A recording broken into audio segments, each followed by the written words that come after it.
I was wondering, I guess this would be a question maybe for everyone, with music.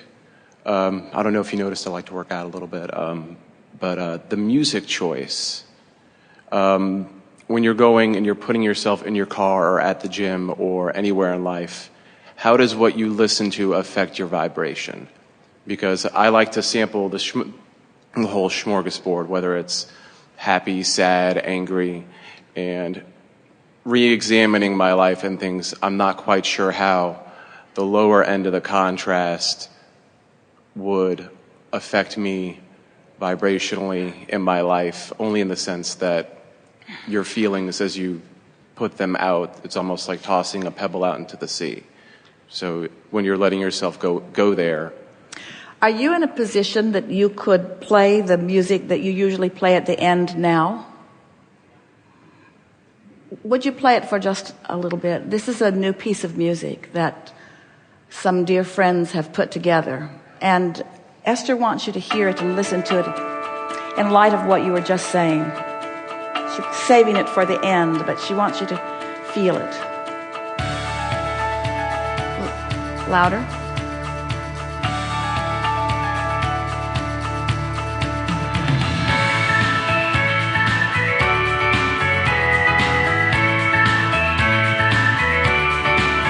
Louder.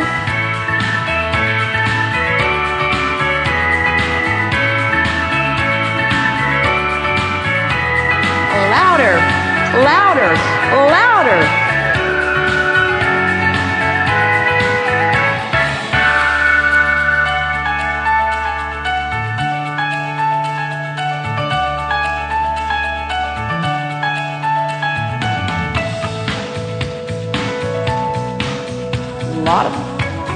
A lot of moods there.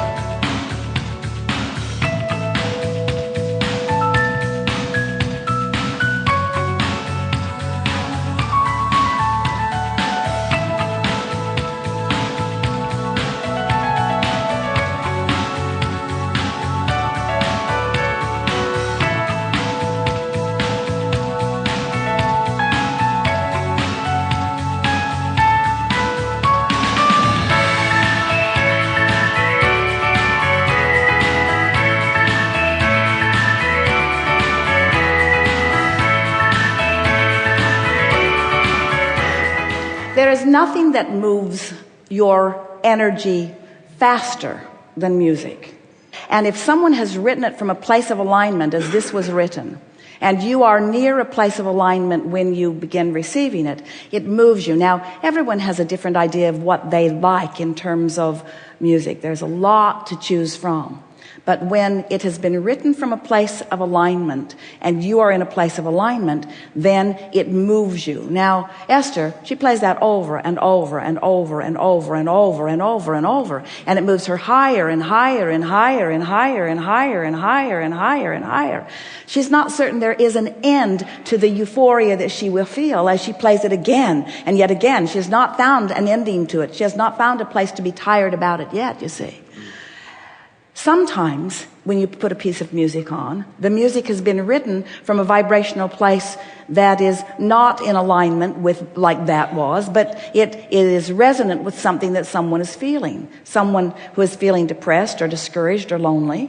So when you play that music, if it resonates with you, then it's an indication of where you are. And if it's just beyond where you were, in other words, the benefit of music, if we were standing in your physical shoes, we would always be reaching for the music that takes us a little beyond where we are, not music that resonates with right where we are.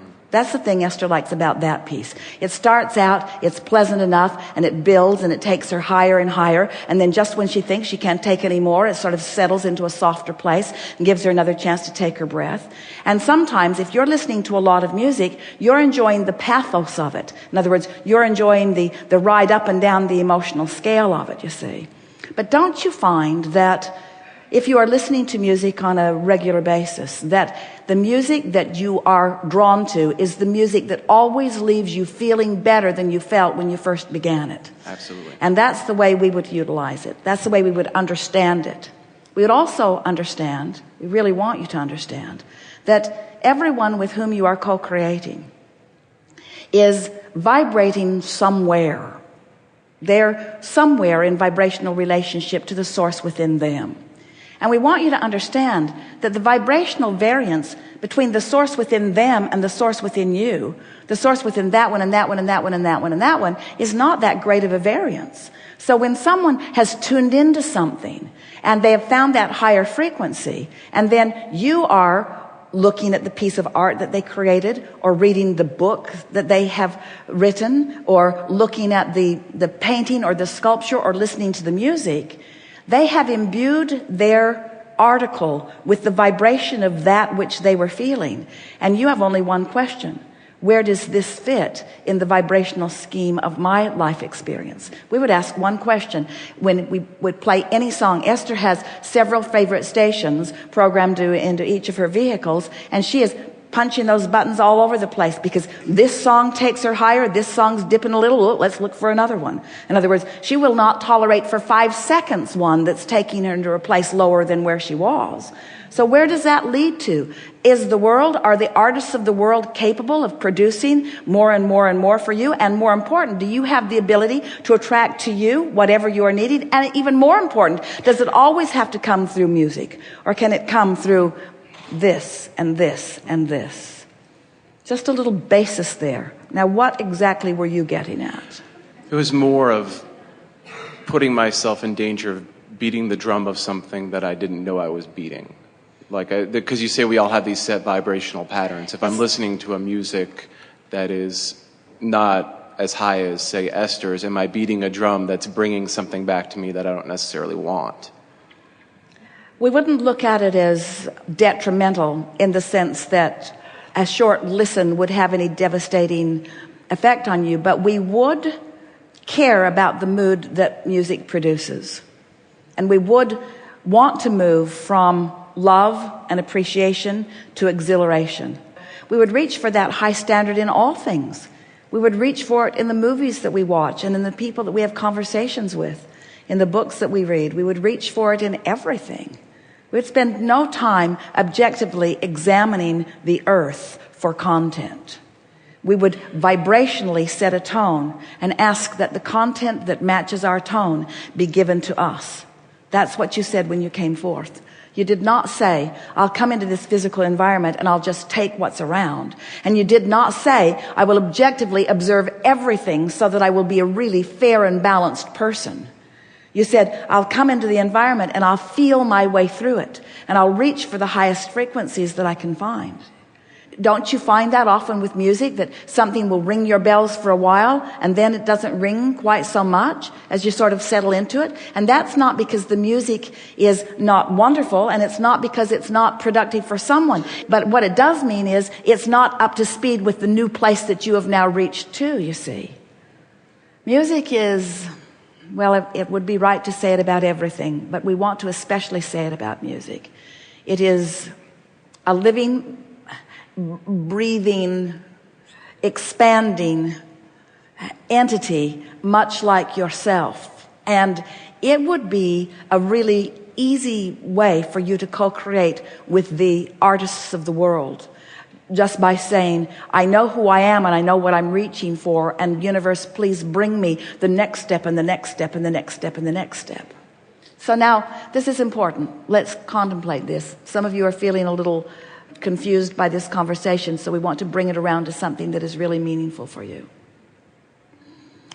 Do you think that what we're saying is find a piece of music and use it to bring your vibration up? Or are we saying identify what your vibration is and expect that music to prove it, to acknowledge it, to amplify it? In other words, we would use music and everything else that is coming to us as our evidence of our current vibrational frequency. And this is what all this rambling is leading to. You got to constantly be on the move for something more. It's why nothing stays number one on the charts for very long. That's why the albums that you play don't please you decade after decade. It's why it's always the new that you're reaching for. So what it is evidence of your point of attraction. So can you hear the reverse of what this conversation seemed to start out as? It seems to say, should I look for music in order to set my tone? And we're saying, no, set your tone and let the music help you acknowledge where your tone is. Let the feeling that is amplified with the music help you to understand where your tone is. Yeah. The reason that we're stubbornly milking this conversation beyond your interest is because you're in the process of figuring out what you're doing vibrationally. It really is the point of the question that you are putting to us. We think that there is no better way for you to acknowledge the vibration of your being than to let it reflect back to you through something obvious like the vibration of music. Everything is vibrating, but the things that come to you through sound and the way the sound moves you. Esther has nice vehicles, and in every one of them, the first thing she wants to know is how to turn the bass up on the stereo system, because she wants that rhythm of that music to change the rhythm of her being. And we say it's different than she thinks it is. She wants it to match the rhythm. She wants that central place to be there, and then she wants all of the other liveliness to dive in around it, you see. You're vibrational beings, and music will let you understand what your vibration is faster than anything else. And music will lead you to the emotional nature of your being faster than anything else. It will help you know. You'll feel yourself musically faster than almost anything else. And it's because it gives you a strong point of focus. And usually you'll stay there long enough that you'll be moved or you won't.